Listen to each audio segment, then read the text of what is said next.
Dr. Felton here with Grateful Heart Vet Hospital, and I have my friend Dupree here with me. He's going to help us do a couple of rehab exercises. The exercise we're going to start with is the sit to stand. We use this kind of like a squat, and we'll use it after a big knee surgery like a TPLO.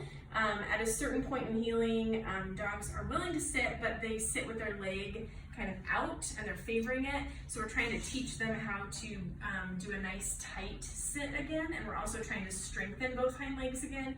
So we'll teach them good form with the sit to stand against a wall, and I'll show you that.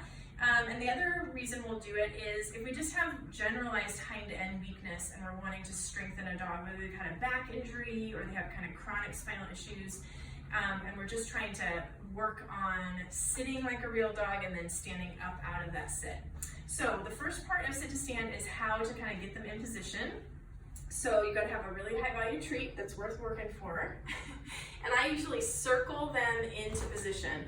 So like we're walking. Rather than just pushing them up against the wall, which they get a little nervous about, I'll kind of lead them into it. So if this was post-surgery, I would want Dupree's affected or his surgery side to be against the wall. So let's imagine that he's had knee surgery on his right side. Come on, Dupree, let's do some exercises. Come on, buddy. Good, and sit. Good. So I would go ahead and reward him right away for tolerating me pinning him against the wall a little bit. And you can see where my leg is right by his hind leg.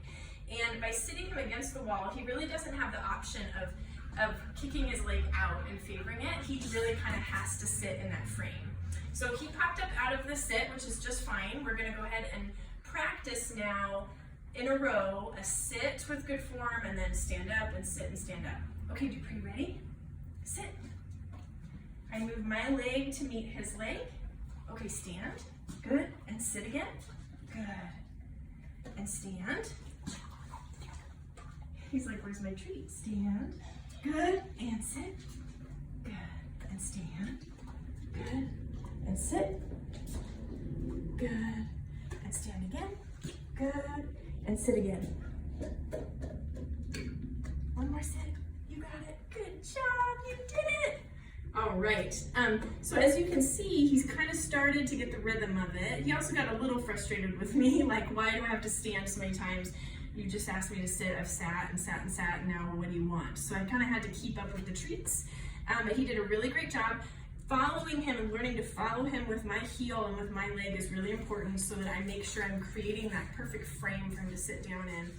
And you'll notice with your dog, if they are weak in the hind end or have one weak hind leg, they will get tired from doing this. It's like doing a perfect squat with perfect form and then having to stand up out of it a series of times. So we started with just 5 times in a row here, and once we get the hang of that, we get really good at it, then we'll try and do 10 times in a row and do several sets each evening as prescribed.